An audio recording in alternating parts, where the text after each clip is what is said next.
12 ദിനങ്ങൾ നീണ്ട അനിശ്ചിതത്വത്തിന് ഒടുവിൽ പശ്ചിമേഷ്യയിൽ സംഘർഷഭീതി ഒഴിയുന്നു. ഇസ്രായേലും ഇറാനും പരസ്പരമുള്ള ആക്രമണം നിർത്തി. വെടിനിർത്തൽ യാഥാർത്ഥ്യമായതോടെ ഇറാൻ സാധാരണ നിലയിലേക്ക്. ചൊവ്വാഴ്ച രാവിലെയാണ് ട്രംപ് വെടിനിർത്തൽ പ്രഖ്യാപിച്ചത്. വെടിനിർത്തൽ ധാരണയായെന്ന് ട്രംപ് പ്രഖ്യാപിച്ചതിനു ശേഷവും ഇറാൻ വീണ്ടും മിസൈൽ അയച്ചെന്ന് ഇസ്രായേൽ വാദിച്ചു. ഇറാൻ ഇത് തള്ളിയെങ്കിലും ഇസ്രായേൽ ആക്രമണത്തിന് തുനിഞ്ഞു. ഇതോടെ വെടിനിർത്തൽ നടപ്പാക്കാൻ വൈകിയതിന് ഇസ്രായേലിനെയും ഇറാനുമെതിരെ ട്രംപ് കടുത്ത ആരോപണമുയർത്തി. ഇതോടെ ഇസ്രായേൽ പ്രധാനമന്ത്രി ബെഞ്ചമിൻ നെതന്യാഹു ആക്രമണം നിർത്തി.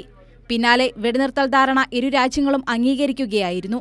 വെടിനിർത്തൽ പ്രാബല്യത്തിൽ വന്ന ശേഷം ഇന്നലെ രാത്രി ഇരു രാജ്യങ്ങളിൽ എവിടെയും ആക്രമണം റിപ്പോർട്ട് ചെയ്തിട്ടില്ല. ഇറാനിൽ ഭരണമാറ്റം ആഗ്രഹിക്കുന്നില്ലെന്ന് US പ്രസിഡന്റ് ഡൊണാൾഡ് ട്രംപ് അറിയിച്ചതോടെ USുമായി ചർച്ചയ്ക്ക് തയ്യാറെന്ന് ഇറാൻ പ്രസിഡന്റ് മസൂദ് പെസ്ഷ്കിയാൻ വ്യക്തമാക്കി.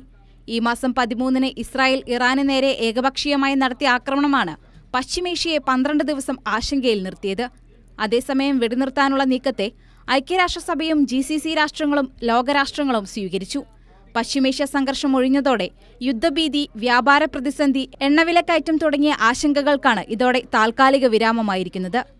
News desk, Kairali news.